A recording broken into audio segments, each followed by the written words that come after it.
The shrieking police sirens wail into the cold night, leaving me wide awake as I toss and turn upon the mattress in my overpriced shoebox of an apartment. What have I truly gained in this southern concrete jungle but stress and strife? The dreams I chased to get here whisper promises of fame and fortune across the horizon, yet tomorrow brings another shift of entitled customers and disrespectful managers who couldn't care less if you lived or died at a job that takes more than it gives. My neighbors thumping bass and bass through paper-thin walls, the pulsating beats at odds with my pounding stress-induced migraine. I've told this nigga countless times to turn that shit down. The next time we cross paths, I have no choice but to remind that porch monkey-ass nigga that this is the South and not the North. But I won't, because I can't. God forbids me to act upon my anger because it would lead to nothing but ruin. All I can do is pray for his soul because his constant sins against me and his very existence as a deviant will be accounted for in his final days by God. A condemnation worse than that of anything that I can inflict upon him. In the parking lot of my complex, I ran into my so-called friend, my so-called brother from another, who lives in the next building over. He has become shackled by the life he has chosen away from the common dream we once shared.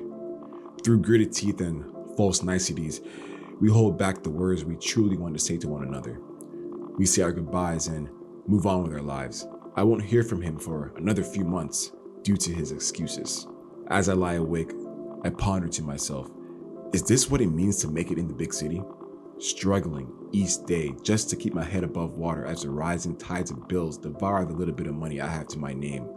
There must be a lesson in all this, something God has yet to reveal to me. The screech of brakes in the parking garage reminds me this film project won't complete itself. Deadlines loom as my team awaits the news of when we will start production.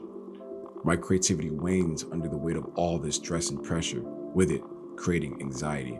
My vision of the future becomes clouded by the fear that routinely creeps in as I peer at the ticking seconds on my Casio watch. I really don't have time to waste.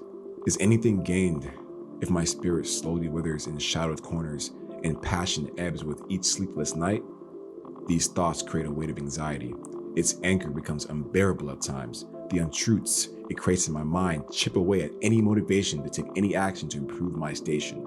Was this landscape of disjointed concrete, hidden within a wall of trees, worth crossing state lines for? The hour grows late when clarity finally emerges. I haven't failed. God will not allow me to fail.